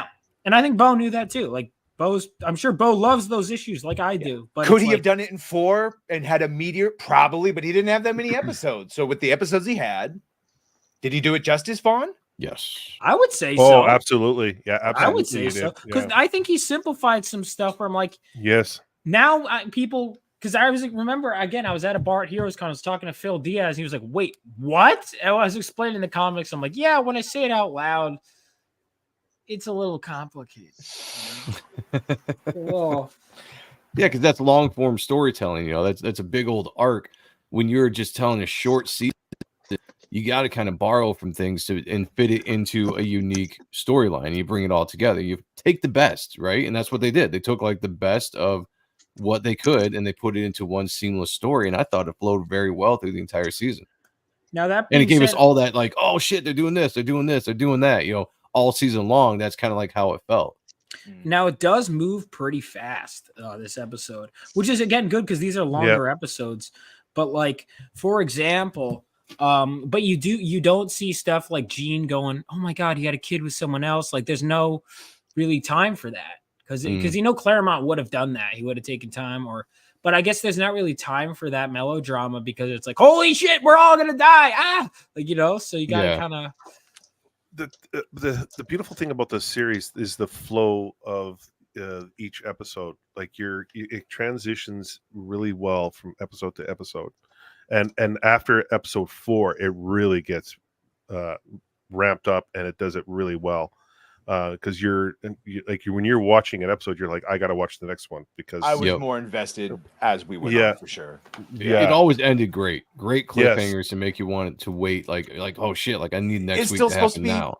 A Saturday morning cartoon also explains the brevity of getting through storylines. It is still supposed to be a serialized Saturday morning cartoon, even if it's like, it's for again, but not only that, it's almost like you're reading a comic. Like you're getting a comic, and you're like, oh shit, I gotta wait till next month to get the next issue. Right. That's how you feel when you're watching these episodes. You're like you're getting everything at once. It's done beautifully. Like man, they nailed this. Really. And Just again, good the fact storytelling, that they yeah. made the Goblin Queen digestible, such an insanely overcomplicated She's character, highly digestible. I could eat her Oh, right yeah. up. Oh yeah. you know. And the fact that I could talk to the people about because one of my things I'd always do, like to mess with people, because I used to like know X-Men but not really read the comics. I'd be like, all right, who's the Goblin Queen? And now it's man, she looking good. Oh, Anyway, yeah. what was it talking about?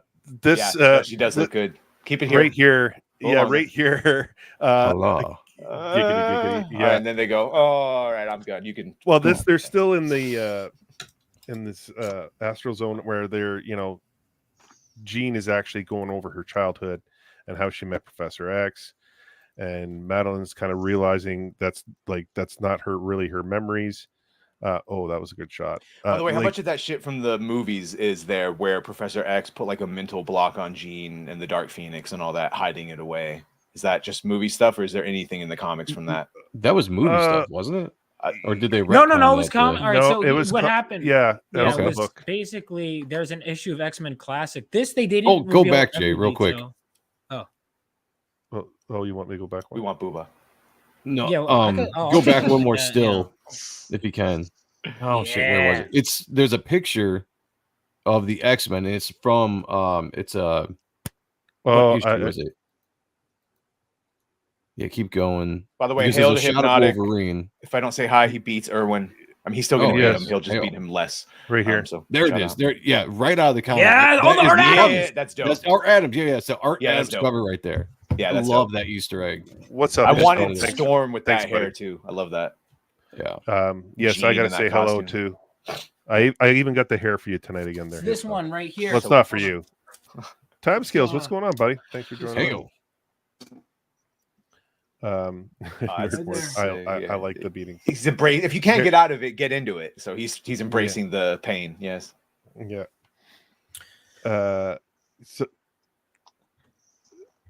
Yeah, man. I mean, it's so cool. But what happened was basically the the Wolverine reason pose. why the Dark Phoenix even took what they really say that the Phoenix Force took an interest in Jean is because even as a child, she saw her friend get hit by a car, and then she, for a moment, is able to hold her friend's mind back, even if it's just for like a moment, from death. Like oh, please don't go, whatever, and then felt her friend die, which traumatized her. So Professor X is like, okay, let's help this kid out because that's kind of horrifying to feel a kid die in your head. Mhm. But while that happened, the Phoenix was like in the cosmos, because stopping someone from reaching death, even for a moment as a kid, is a feat that the Phoenix took note of. So that's what that incident was. So did they retcon at some point, or was this something I just made up in my head that I thought a mutant didn't get their powers until adolescence, like puberty? It said Well, puberty was yes, stress, but also when the writers don't feel like doing that, then no. Well, there you go. Okay, that makes sense to me then. That's All right. well. You got to remember, contrary to popular belief, the reason behind mutants was Stan Lee was sick of coming up with origin stories. That's Yeah. it. Yeah, So he said he was if tired they- of coming up with reasons for people getting their powers. Like, look at Nightcrawler. Like it's not like he just was a normal guy, and then as a teenager, he's like, "Whoa, what the?" You know, he just was born like. I've had to make a bunch of videos. This is the one thing I do know. Of people like, it's a Martin Luther King and Yeah, it's Malcolm X. Like, no, it's No, not. it's Claire, not. other people might have put that later on. You might infer that, but that is not what he meant No, that's originally. And he even said it was the furthest thing from his mind at the time. That whole struggle. He just, he was tired of Yeah, I coming up agree. with origin stories. That's Yeah, been it's- kind of like it's been I used to believe that too. lore Yeah. now for a while, but that was And shout out never to Eric July, reality. who has Yeah, made Eric a July. bunch of those videos, including the clips of the man himself saying it. I was just gonna say, yeah. I mean, Stan Lee said it. Yeah. You know, like we don't even. It's not even a conspiracy theory. Oh, like, but then the these dude people himself said go. it. I mean, Then let's these be people real go- here. How much has that man just like, made BS like statements where a lot of the stuff, it was really the creative talent behind the scenes where he was just aping that shit and taking credit for himself for the most That was part. a different time too. You know, like just And I don't know. weird stuff. Yeah. I mean, dude, for this is like legit thing, but Jack Kirby, when he created the Fantastic Four, not Stan Lee, he was writing out. Not only is the Fantastic Four a knockoff Challengers of the Unknown, but he was also on the original pages, was writing out every single issue's worth, all the dialogue on his inks. And then Stanley would go in and transfer out that story into what he wanted instead. I will Jack not stand for the That's just Stanley kinda- slander. Are you No, trying was to get just gonna Disney to say, come like, after us? There's two sides of that story. Yeah. Whatever is the actual truth, no one's really gonna know. It's however you lean. Like I like both of them and everything. But back in the day, that's how the working process was. You know, the writer came up with a concept, the artist would take it over. A lot of times they would handle the designs. You know, Jack Kirby would have some ideas with some scripts, and Lee would go in, or Stan Lee would go in and then change it up the way he wants. That's a working relationship. Now, who gets the absolute credit for that? That's what's been distorted over the years, you know, and it's become kind of lore and story depending on whose side you fall on. But that's just the way it was done back then, you know. Like, Oh no, and I get it. It's just he doesn't have a good track record. Is all I'm saying. So when you got Shut something up. like Just the mean X- original intention. His original intention when he says he was using it as an excuse for powers. Yeah, yeah, Mhm. Mhm. which I believe. Yeah. yeah, that This makes is what sense. like That their makes sense. their fifth superhero team. They're like, all right, that's enough. Well, I was just wondering because I was under that impression for the longest time, and all of a sudden now all these characters are getting their powers from birth or something. I'm just like, when did that change? But that, I get yeah. what Well, again, it's saying you go back to like Nightcrawler, characters like that, and it's like, well, they were born with it. It really is just usually Yes. it Some of them goes in their clearly adolescence. you're Yeah. Some right. of them it amounts in their adolescence, but then sometimes Yeah. Okay. it's just a case by case basis. I mean, didn't they think Right on. Nightcrawler was like a demon when he was born, and like he got in his Yeah. little Yes. village Yeah. or whatever? Yeah. Yeah. So yeah, it just depends, but usually yes, adolescence. Okay. Yeah, getting back to this, we see that Madeline realizes, she needs to take control, and she breaks the power of Sinister having control over her. And then she picks up Scott, and then they face off with Sinister. There's a line in here that Sinister gives as they rescue Nathan from the container here. And she's upset knowing that she can take him out. And he makes a comment to her. Let me see what I got here. Oh, Ladybird, Ladybird, fly away home. Your house is on fire and your child all gone. Oh yeah, so brutal. Like, Oh, a So great good. line. so A great great lines line. in this series. Yeah, right here. And fantastic antagonist for this series. Like, just unbelievably done. Shit-eating grin that he has. Yeah. Was he in the What's up, original Austin show? Watson? Yes, What's Mr. up, Sinister, he was Yeah. huge in the original show. Yeah. Yeah. Okay. Yeah. Okay. The one You know thing what's I funny? do remember is Sinister and how creepy he was, and like his green blood. And, yeah. What's funny is in the show, the original show, he was a villain that I was not really a huge fan of. But like I've fallen in love with the character in this show. Yeah. That Silvestri design definitely helps too. I mean, obviously, being designed by Silvestri inherently is going to make him. I'm not gonna lie. For Right. me, seeing like the X-Men, like, because I grew up on the X-Men and Spawn, and all those kind of characters, but like seeing them on the big screen and seeing them animated, like Spider-Man and His Amazing Friends. I don't know if you remember that with Oh, yeah. Remember Iceman and Fire. Just old enough to remember that. Yeah. When the X-Men was on there, I used to freak out because you never got to see X-Men in the cartoons. Right. So when the X-Men cartoon did come out, I was like, I'm watching every episode. I love this. Like, it's the X-Men. I don't care. It 'Cause was must see. yeah, it X-Men, was. Spider-Man and the Batman animated series for me was my childhood. Yes, Mhm. yes. The Yes. Batman animated Same. series. Same. Oh my lord. Yes. I grew up on the Kids WB. Kids WB. Yeah, would Kids WB play and then the Fox everything animated from the ones. 90s. Yeah. Yeah, and Animaniacs, Yeah. all that shit. Yeah, that was yeah.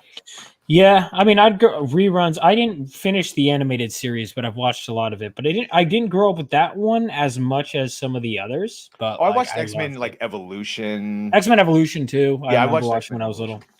But all of them and all the Batman, it was always like it never hit my levels of love of like the Kevin Conroy Batman or the X-Men 97 or Spider-Man. It just never quite got it. You guys know that Yeah. Iceman was gay back then? No, he wasn't. Was he? wasn't. What? Who? No. Was Tim No, Drake he gay wasn't. too, He and we was just didn't absolutely know? wasn't. You didn't know? Oh, He was sorry. hiding it all Fine. this time. Yeah. Fine. Oh, right. That's what they were saying. Yeah, yeah. Yes. So Yeah. No, Oh, we just I didn't got know. you. I got you. He was about Yeah, to choose some yeah, fighting sorry. words right there. By the way, and that's The one person you knew was gay back, like you Just knew don't who was gay, retcon. was North Star from Alpha Mystique Flight. was too. Mystique was clearly lesbian. Same with like they literally say that they were lovers, and it's Yeah. In what Also- run? in Claremont. The creator of the character literally told me that they were lesbian. But when did he put it into the book? I Let don't me care what find he's. the exact issue number. Okay, that's what I'm asking. Like, because I don't care what a lot of creators say means after did the he write and point. conceive No, it, or did they change Okay. it afterwards? Exactly, They because changed it I af- could they create changed it something and 20 afterwards. years later be like, Yeah. oh, I've always felt this No, character was this. no, Yeah. no. It was the original intention. They had a He's kid super gay. together. So I was working at a table with Michael Golden, and he literally said that his plan was for Mystique and Destiny to be the biological parents of not just Nightcrawler but Rogue as well. He told me that. Okay, I don't care about original plans. When did Yes, they? it's When in. did they put it Let me in find there? the exact issue number, and I'll even pull up the text because I have it. Bobby Drake and Tim Drake. Coincidence? Yes. Oh wow. I Yeah. didn't even think of that. You know, what's with the Drakes? Nice. Oh. Something about dragons? Oh. I don't Yeah. know. Drake's coffee cake. Yeah, it's a conspiracy. The conspiracy. big coffee cake. Yeah, like I remember Iceman, like he was dating a lot of girls when in the comics back then. Oh, they were all And- Oh, beards. he was a slick little Copa's man, married. dude. So Bro, there was it was funny about Iceman. There was a moment where he was trying to make a swing at Gwen Stacy, and this is when Spider-Man was in the public's eye as a Oh, yeah, menace, yeah. I and he was remember. chasing him throughout New York City trying to get Gwen back. Um, All right, I'm gonna try and find got, it. it got me on that one. good. Yeah. Yeah, but going back to what I was saying. You can read a lot of things into past characters. The Um, problem is that most of the time now it's not done because of any of that was actually there in the comics. Yeah, Look, but it was my there. That's With my point. That's my Mystique. One of my point. But it first was there with comics- Mystique and Rogue. fair enough. One of my first Mystique comics and was Destiny. Marvel versus DC, where Tim Drake and Jubilee are dating in the crossover while Marvel and DC have to fight together. So my Yeah, point that is, one like, was stupid. how dare you? Why? Because of who won, or just in Mm. general, the amalgam Yeah. universe? Yeah. Oh my god! See right here, Malcolm. Iceman was always fighting over Firestar. Yeah. Oh, there you go. But the one person like you knew was gay was North Star from Alpha Flight. And Mystique and Destiny. Yeah. No, They were no, very no, openly. not really. Yes, they were. I got to Talk to a disagree. guy You were that said reading it with otherwise. blindfolds, dude. All right, they have a daughter they raised together.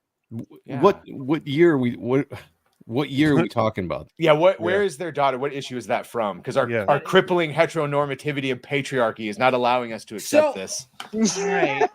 Well, like actually though, like the creators Fucking like, it. yep, that happened, and then you guys like, well, Yeah, actually, but this could it's be like, a that no. happened because I It- changed my mind during No! modern When politics in the choice. writing, the actual story was I'm that I'm referenced? literally going through the issues right now to He's find going the through exact. he's moment. going through the motions.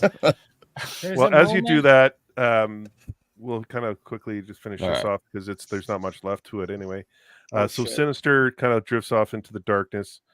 That's what I want to do. Then you see that Nathan is covered in some kind of organic virus, and Beast does some studies on Nathan, saying that he's got a techno-organic virus strain, and he is only going to get worse, and it's making Nathan invincible. And so, the only way he can get cured is obviously with Bishop in the time jump. And so Scott's not down with this, but he realizes it has to be done. And he has like this that awkward moment. Well, it's kind of awkward because you hate Cyclops. No, he kind of collapses to the side and like right here. It's just like, you don't understand not having a father and being abandoned by a father. It's kind of like, Yeah, it's Oh, such a God. good Like- person. Only Yeah, only it's- someone with an anti-Cyclops agenda would read this as bad. Well, all right. I'm gonna say this. I found it personally, eyebrow raising. Yeah, the where you're 90s is like- after Yes, Claremont. I found it eyebrow raising where he's like, Yeah. I won't abandon my son, and then goes, I And then can't he be a part abandons of him. it. Yeah, Yeah, immediately. well, Yeah. I can't be Yeah. part Well, of it. It's what I like, think okay, is boy. because because it wanted he was adding something that wasn't there in the comics, but it was Everyone's, Yeah. everyone's That was everyone's what he was against you. asking. yeah. Well, Yeah, everyone everyone- else is wrong. So No, that's what we're saying. no, because just because you're not seeing them scissoring on panel doesn't mean that it's not happening off panel. That's not what we're Like, asking. when was it actually referenced? I'm finding it. We I don't have need it. Visuals. I'm finding it. It was stated. I'm finding the exact. when? What year? That's my I'm literally that's my scrolling point. through. I the think the YouTube. point we would make is that this Anyway. decision came after 1989. 2013. No, it Yeah. wasn't. It was 1989 or 1990. I'm finding it. No. Yes, I'm I sorry, found. no. Oh, I found it. Hang on. I'm Okay. making Anyway, sure. get back quickly to this. At the end of the Name show, the- we'll get to that, Vaughn. Yeah. Vaughn. Yeah. Yeah. So Scott's having his moment here. Again with the reflection in the visors. I'm very impressed they keep doing that. Yeah. And Bishop's is gonna go do a time jump, but he can only go alone, and he can take obviously Nathan. And so we see Madeline comforting Nathan, talking to him, letting him know that hopefully you'll never forget. And he goes with Bishop, and Bishop's a kick-ass character. I'm sorry, Yeah. but he's just he's an awesome character. And that moment's gone. She's leaving the manor. Jean Grey comes out, talks to her. They have a moment back and forth of just, hopefully she can find her way, and she's going to live her life as Madeline Pryor. And the part I want to get to is, there's Scott having his little emotional moment again, and Poor baby. facing Jean Grey. What do we go for now? And then we get to this moment with Storm in the Texas bar. She has no mutant powers anymore. So, and she's looking fine in the bar here. Oh yes, she Hell is. yeah. Yeah. Oh, man. My man. And she looks great here. I'm not gonna lie, she looks fantastic. Oh, I love this look. You're not Yeah. gonna lie. I'm not That's gonna the lie. look. Fly. And then she's introduced to Forge. Yes, I Um, love this scene. Yeah. Yeah. The choker for Just because me. they brought Forge in, I was like, hell Yeah. I love So- Forge. dude. Before we go on with this, though, let's all admit that she could do better than Forge. 100%. No, all right. This No, no, no. anti-Forge slander. Forge is awesome. What's up with No, I mean, dude, she And- married the king of Wakanda, so she actually Yeah. did better. Well, I mean, yeah, but Forge. So The mullet it and ends mustache off- just don't do her Forge credit. That's all. is the, but it gets into this issue right here, Oh, the hot pants. the love and death. I had the cut off jeans. Nice. Yeah. Mhm. Barry Windsor Smith, man, Yeah. knocks that out of the park with it. Yeah. I'm a big So, fan of looking the forward- posing of Forge there. He kind of looks like, I'm not sure, but Forge is supposed yeah, to be Native DWS is American. awesome. Yes. Oh, I did not You know pick what's up on that funny one. is Forge has never had his real name. I thought he was revealed. Indian. Yeah, he was Indian. Yeah. I thought it was a No, brother. he's Cheyenne, Native American. Yeah. Oh. Yeah. He Yeah. fought in the Alright. he fought in the Vietnam War. Well, actually, one of my most underrated X-Men issues is where he's fighting through the sewers, Oh, and he does the ceremony as an homage to like the people he fought with, and it's like could he's have working virtue through his signaled a little PTSD. harder. I didn't know he was Native. He could have told me something. Yeah, good for him. Yeah, John Malama. Yeah, or Latino. Yeah. I did not No, think- he's just I yeah, didn't know. he's I believe you. he's- I believe you. I'm not no, asking yeah, you to check because the he's a sake of time. shaman. No, because Jackass. people decided that it was like So what, you going offensive through all that the he was a issues? shaman. Can he lead me in an ayahuasca journey? Probably, He's a shaman. probably. He probably could. He sort of led her through a journey quest. Well, he Yes. did. In the Oh, comics, he Spoiler for did. future episodes. in the comics, he does that. He leads her on the Vision Quest. Jordy, yeah. He's got sight problems. So okay, did you find the issue there, Vaughn? All right, I found one instance, and I'm gonna look for others because there was one that was more blatant. But here's one where she says she loves her, but you'll be like, "It's as a friend," because you guys are coping. Because it's But she did- Coping. This you dude. are. You guys are objectively wrong. Well, you and can't you're come like, up well, with very lack of evidence and Objectively. then Because tell there us was this- that we're hang on. coping. Objectively, Joe, let me explain Yes. this. There is this thing called the Vaughn. Comics Code where they legally could not say that they were in a relationship. But I don't care because it's whatever made it into the books. Ready? Here's what made is it. Here's at least canon. one instance. I will find more. You're using a lot of big words, and I'm taking offense. No, here it is. Ready? Make no mistake, Destiny was one of the best. Has awareness and mortality, all sensing alternate realities, the moments and manners of your own death. Yet Destiny did nothing to prevent it. She willingly chose to embrace her fate. Let's see. While still alive, foreseeing those that stuff. So she's about to die, and she goes, she knew what laid ahead for those she loved, in reference to her about to get shot. So is love only like, inserting No, it's not into only. holes and stuff? No, it's not only. But what does Chris Giggity. Claremont know? He only wrote the issue and created the character. And in this But case, here's I think the it would thing, be it could vigorous very- scissoring. And my thing is, like, it could have very well been that he wanted to be that, but it didn't. It wasn't in the comics. That It wasn't what it was. was. No, like, you can't say this. So hang on, your No. gaydar And- is broken, and it's my fault, dude. They literally what? raised No, children there's- together I and think you're talked about digging how a much little they deep, loved too each deep. other. I think you're digging a little too deep. Yeah. It's okay. Did you not watch My Claremont- Two Dads? My Anyone kid else? has a flawless record. and They I live weren't in gay. California. They Thank raised a you. kid. That's it. I've told Rest them my we're case. gay I'm before done. they came out. I Three men and a personally, baby. I personally have no problem Yeah. with it. My 3 men and a point is- baby. my just simple point is that if it's not something that was directly very clearly not put direct. into a comic book, in a storyline, in a character development, then I don't care what a creator says 20, 30 years later He said of it at what the they were time. planning on doing and making that Right. canon now when it Yeah. was never canon before. All right, there was Don't another fall one. into the trap where every love has to be a sexual love. Okay. Yeah. They said it. What are you talking about? Anyway, Did they- let's I get didn't Did they say it? Yes. let's get into this reviewing this episode Oh my of God. episode 3.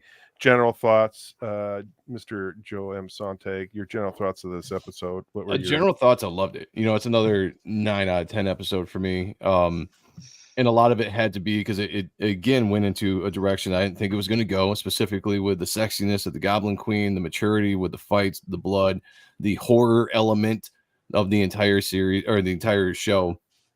So this was the episode that really, really hooked me. 3 episodes in where I was already really excited about it, and this one just kind of stamped it, and I was fully on board going forward. And I want to say, like, they only built on this. Like, this was like the ground floor, right? Yeah. They did something at the time. I was like, oh man, I can't believe they went there. This is so cool. And it's almost like, no, wait. This is just the ground floor. We're gonna keep getting better and better as we go, and we'll see that as we keep on reviewing these episodes. But yeah, I give it a 9 out of 10. I thought it was great. Mm-hmm. Yeah. What do we think about the new ending to the Goblin Queen's arc? Yes, I am Doug Ramsey. I am Doug Ramsey, actually. Yeah. Badger, what are your general thoughts of this episode? What would you Yeah, what like I would you said, rate this it? is. I genuinely say give everything 3 episodes before you really decide whether you like a series or something like that. So, but this is the one on the 3rd one. I was like, yeah, I'm gonna keep watching it. I'm gonna keep watching it. I liked it. Like I said, I've liked the animation every time. Goblin Queen was like, okay, we're doing something. Yeah. So I think 9 out of 10 is a fair one. Oh, okay. Yeah. Perfect. Hell yeah. I'm afraid that's Vaughn. What are your general thoughts? of this Yeah, episode? I mean, I love the episode. I'm still looking, by the way, for the Yes, one I know you instance. You won't let it And I go. will Keep find looking. It. You'll No, be because looking I will long. find. keep I looking. know I'll find it because I've read the comics. No, but so yeah, I mean, I'd say I really like the episode. One thing I am curious about is what your guys' thoughts are on Madeline's new fate, because I think it was interesting. But overall, yeah, I mean, I really liked it. They adapted one of my favorite X-Men storylines, and I was happy with it, even though they changed a lot. It's almost weird because it's like I'm watching these episodes ready to like with the I can't wait to bring up this. I can't wait to bring up this on air. So that's interesting. But I would say overall I'm very happy with it. Back to back Trial of Magneto and Inferno. I mean, they're batting very well. I was happy with it. I'm very happy with it. I guess I'd give it like an 8 out of 10. I'd have to think on it. I think there's definitely moments where I wish it was longer. It's definitely very Mhm. fast.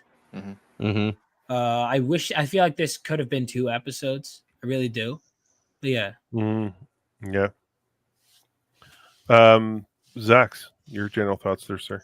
Yeah, I think they managed to pack a lot of story into this one episode, and I was impressed how they did it. I didn't think they could finish that sort of story with this one episode, but they really did, and they did enough for me to enjoy it. I kind of got to know the characters a bit more, and I wanted to see the Goblin Queen, got to see her, and once I saw that, and then I saw like Yana Rasputin was in the show, at least version of her. Was in the show. I'm like, okay, well, like we're in good hands here because they're pulling these references out. They don't have to, and obviously, like Bo knows what he's talking about, and hopefully he didn't get in trouble for talking to us too much. Probably. Hopefully not. Hopefully not. Yeah. But hopefully not too much. I give it 8.5 or 8.5 to 9. Really, it's right up there for me. Everything from episode 1, I think is great. So this is right along that path. Nice. Zack, would you like me to Son give? of a- Would you like me to talk? You went through everybody, didn't you? Yeah. Tell us what you think about Stan Lee. No, All don't tell us right. that. Stop. So- We had that Show us exact your drawing. conversation this weekend, by the way. Oh, All did right, you? so Yeah. this episode's a fucking 10, dude. Yeah. This episode for me. I'm actually, in some way, it's like fuck the X-Men. I'm super, super jealous that you guys have this amazing opportunity to go get this show revitalized. And Bo comes in and just decides to kick ass and bring everything he's got into it. And I would love to see this kind of shit for Spider-Man for the 1994. Because that was the show that I grew up with. So seeing episodes like this really makes me want to go out and get more comic books, just to add to my massive collection. The Easter eggs, the all those small things put in the background elements that work, while providing a different, unique twist for it, just really keeps me sitting down. And not, I'm type of person where I watch something, I don't like to watch it again because it's just, to me, it's just wasting a lot of fucking time that I Yeah, don't have. similar. But this show really wants me to sit down and I'll watch it again and I'll have no problem. I feel like my time was still spent really well for that. Yeah, so this show is definitely a 10. Oh wow. Okay. Do you need a couple more minutes there, Zack, before you reveal anything? Yeah, I mean, I'm not done, but I'll get close to finishing. I'll show you Okay. guys what I have so far, and then I'll keep going. Okay. Again, these are all going to be. Or you're not showing it, or no? I guess. Oh shit, my bad. My bad. Like, I wasn't looking at the screen. So everybody that's watching, this is what I got so far. I'm trying to do. Oh wow. I'm trying to do a scene. Oh boy. I have certain Zack- feelings right now that Zach, I Yeah. gotta I say wanna this, explain. pal. This is the sexiest woman you've ever drawn. yeah, it's Yeah. hot. You really So- gotta like. This is good, man. This is really good. So this is like she's in her dimension and she's going through, like, she's looking at a portal of herself. I'm still Is she? working out the kinks. Yeah, like I'm still working out the kinks. Dude, that's Yeah. amazing. That's gonna make some money. Deservedly well, so. I- Back up. Yeah, Almost for done. sure. A little Yeah. longer. I So, get yeah, all worried because these. they're trying to make it look dynamic, like, and I feel like I'm getting closer and closer to that. Yeah, and everyone, nice wedgie. Yeah, absolutely. These pieces are going to be up for auction July 6th. We're going to be going from all afternoon. So join us, save your money, buy a piece of art. Like, I don't think they're going to last very long, to be honest. Neither will I, looking at that picture. You know, an artist did his job really well when you got his drawing making people busting nuts. Like, That's what's up. sorry, that was a little too much.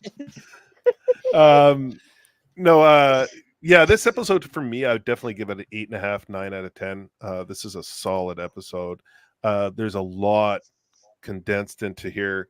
And it definitely speeds up. Like, the pacing just kind of takes off in the last half of the episode. and you kind of, if you're not watching closely, you don't have a history of the X-Men, you kind of can easily lose touch of what's going on. So I really enjoy this. So far the series, it's just like each episode is just more and more intense, and it just gives you everything that you wanted for so long from the comics. It literally, like I mentioned earlier, like you feels like you're reading a comic when you're watching these episodes. So what's up, Caleb? Thanks for joining us, brother. Appreciate you. So yeah, I would definitely I'd probably give it a 9 out of 10. And I like how Bo takes it and puts it out there like in his own way, and it's really, really well done. I really, really like it. When everyone will quickly go around the horn, tell everyone what you got going on, and we'll kind of close out. Mr. Joe Sontag, you want to tell everyone where you're going to be for the next week? I'm probably going to be here tomorrow night at 10 to do the Batman Mask of the Phantasm movie review. I canceled the shows on Thursday. Usually I have a show called Ott and Stuff on Thursdays with my co-host Sean Arendt. We had just kind of canceled all our shows this week. I've got a ton of work to do right now that I'm getting ready for the pre-production for Reaper Destroyer. So I find myself doing just a lot of tedious work. So taking the week off, but you guys can find me again this coming Monday for the comic block at 9 p.m. starting with a Spawn review, and then Appreciating Comic Book Art Live directly after that, 10:15. We're going to look at some awesome books. I think we're going to review Spawn 354, which is the newest issue that just came out, and continue that story there. And then got some really cool stuff to look at for Appreciating Comic Book Art Live. And then Ott and Stuff next Thursday. Everybody go check out my book, Reaper Destroyer. It's in demand right now. We are so close to getting this thing to print. I just got the notification that the custom cards that come with the orders, I got one set in today. The other 5 sets, I should say, should be coming in tomorrow. So very exciting stuff. That's awesome. And let me just pull it up here quickly. For people who've never, like, because we have 153 people watching, so let me bring this up. It does look really good. A lot of times we got to say, "Yeah, it looks really good." Yeah, it does actually look really good. Thank you, thank you. I cannot say this enough. I've been honored with reading a pre-read, a screening, and this is a phenomenal book. I guarantee you're going to love this book. It is. Where is all the? Okay, I was going to say where's all the art? Yeah, look at the art. Yeah, it's amazing. Right. I'm a simple man. I say booba. Yeah. Right. There's so much to like. This is my favorite page. This dream sequence here. Yeah,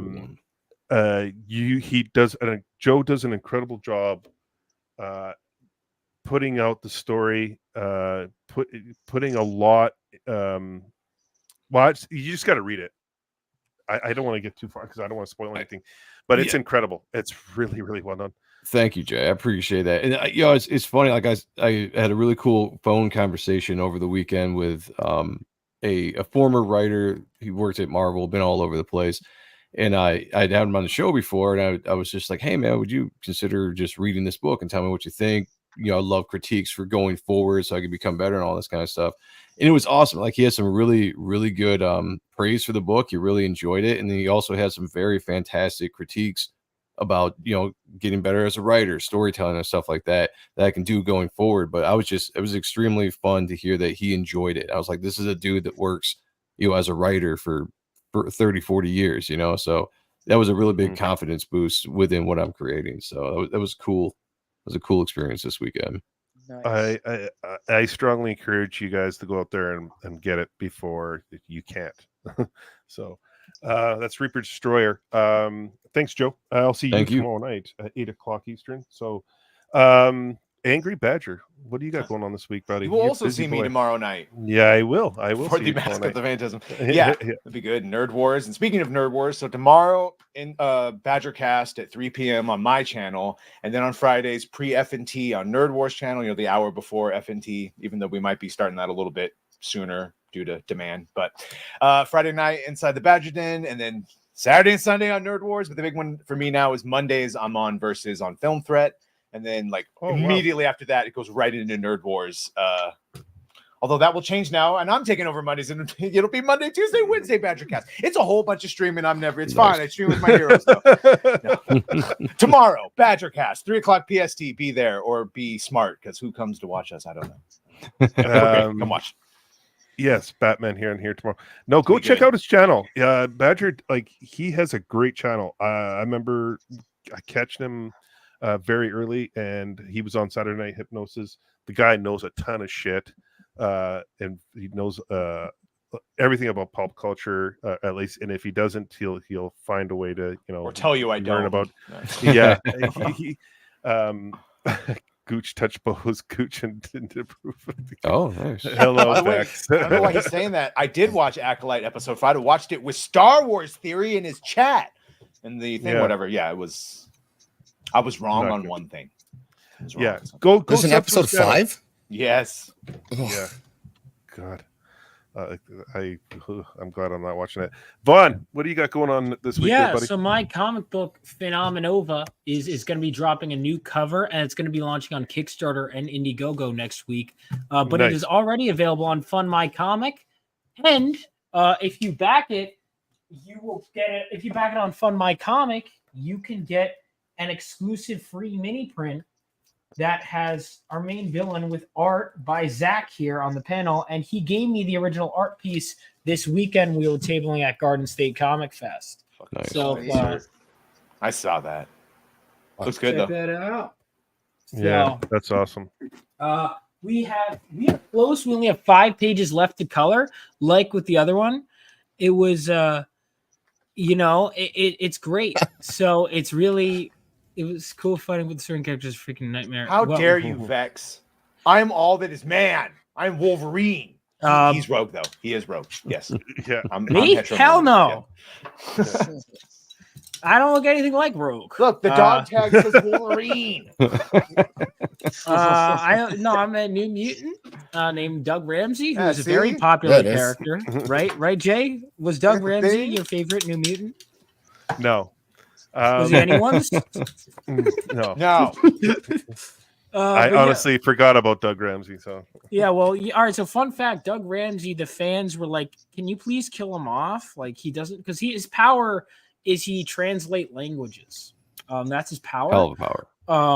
And the fans were like, I liked him, but apparently, I did not have a popular opinion because the fans hated him so much that Louise Simonson told me, she was like, yeah, the fans really wanted me to kill him.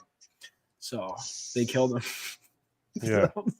But Fans yeah. nervous. Oh, speaking of Louis Simonson, she was the one that wrote Inferno. She's the one of the with Chris Claremont, yeah. Chris Claremont, yeah. She told me that was her favorite, because I asked her what her favorite crossover was, and when she was signing it, she said this: "I got to talk to Walt this weekend, but not Louise, unfortunately." But Nice. yeah, Louise Simonson said Inferno was her favorite crossover. Also, please go check out Phenomenova on fundmycomic.com. Yeah, if you like X-Men, my biggest inspiration is Chris Claremont's X-Men run. So if you like that, you will see, I think, some of his stuff in my writing. I pulled from it a lot. His run was what inspired me to start writing this series as a comic, and I haven't looked back. So Yes, go check it out. And then this guy, Zaxx, celebrating 2 years on his channel tomorrow night. Looking forward to that. Yeah. What you got going on there, bud? his second birthday. My second anniversary of streaming live streams. So tomorrow night we're gonna celebrate that for a bit. It's always fun to celebrate yourself. So come join me, so I'm not doing it alone. That's awkward. Gooch is gonna be there, Vex is gonna be there. We're gonna have a bunch of people coming through the panel, coming in, giving recommendations, and if they want, they can bail out after that. But I'll try to keep them as long as I possibly can. And we're definitely gonna fuck around, so come watch and find out. And it's gonna be a fun show. Like, they're always fun. Tomorrow night, 9 p.m. Central, and the link I'm gonna put in the chat, so you can go click it right now, hit the bell so you don't miss it. Nice. Yeah, please go check it out. He's got a great channel on Wednesdays. It's a lot of fun. We had a blast last week. There's a chick on the thumbnail too, if that helps. Yeah, usually does. Yeah. Zack, what do you got going on this week, bud? All right, before I answer, I just wanted to double check. So, Zaxx, you said your show for that is tomorrow at 7 p.m. East. All right. So after the Batman show that I will be part of for Jay's thing tomorrow, I would love to pop in and fuck around with you. Yeah, for sure. We do that. Yeah. Awesome. Phrasing. Oh, sorry, my bad. Pause. Pause. So, no, I'm actually gonna be staying up late tonight because I am gonna figure out a really good composition for the Batman piece tomorrow that I will be doing. I'm actually, that's a good movie. It's a really good fucking movie. So, I really want to do that justice, and I hope that everybody's listening. That's watching the show. Definitely come on because I'll be there doing that. I just got out of Garden State this past weekend, so I'm working on some new compositions for some of the stuff that I got planned for all the stuff that Jay's got going on. So yeah, stay tuned. I mean, besides that, I'm tired. That's it. Yeah. As for me, you guys, we'll close this out. I just want to quickly say thank you to the panel. You guys are awesome. I appreciate you guys coming on here. The chat, you guys rock tonight. I appreciate all of you. And as we got 133 watching right now, thank you so much. Tomorrow night, 8:00 Eastern, come swing by. We got Joe, Zack, and Angry Badger. We got Nerd Wars. We got Gord King. And Cannoli Sasquatch is coming out of hiding. He's coming on the channel again. Shit. And we're talking Batman, the Mask of Phantasm. Oh man, if I had known, I would have watched that in advance. I'll have to get on your channel more, Jay. Yes. Oh, we can set things up. So yeah, we're going to be doing that tomorrow. That's going to be a blast. And then Thursday night, we again 10:00 Eastern, we do Demon Slayer. We're going to be doing episode 4 and 5. So come check us out on that. For me, I'm going to be off for the summer. What? Not the channel. Oh, bye guys. I'm not. I don't work during the summer, so I'm going to be doing tons of streaming. I'm going to be doing streams throughout the day. I was worried for a second. No, throughout the day, during the day, I'm actually going to start talking about some of the indie animation that's out there. I actually sent Zack and Joe that Batman one that one we saw today. Which is really, really cool. I want to start talking about these smaller animators that are out there on YouTube. And I'm also going to talk about some other animation like Primal that's so underrated. Oh, man, a few other shows. Yes, some shows that are out there. And talk about some of the animators themselves. So I'm going to be doing that daily. I'm just going to figure out a time. And then, of course, I'm going to be doing my, animation block Tuesday, Wednesday, Thursday. I'll be on Joe's show on Mondays doing Spawn reviews. I'll be on Zaxx's channel on Wednesdays doing What's Good Wednesdays. And I'll be popping up in some other streams here and there. So, yeah, I'm looking forward to that. I want to say thank you to everyone. Again, I can't thank everyone enough. Just under 14,000 subscribers. I appreciate every one of you. It's been a blast. I got a lot planned for this summer. We've got the art auction coming on July 6th. Zack and I have something really cool, really, really cool planned coming out probably later this year. And I'm actually every week that goes by, Jay, I shit you not, dude. I'm getting more and more excited. Yeah. Because, these people don't get how cool what we're going to give them. So I can't fucking wait. And I haven't forgot. I am going to do a 10,000 sub special stream, and I'm going to do some giveaways and stuff like that as thank you. So all that being said, please subscribe not only to this channel but to everyone on this panel because they are awesome. They have great content, and there's a reason why they're on here. And everyone, have a great night. We'll see you tomorrow night, and yeah, that'd be it. Adios, everyone. Take care. Peace.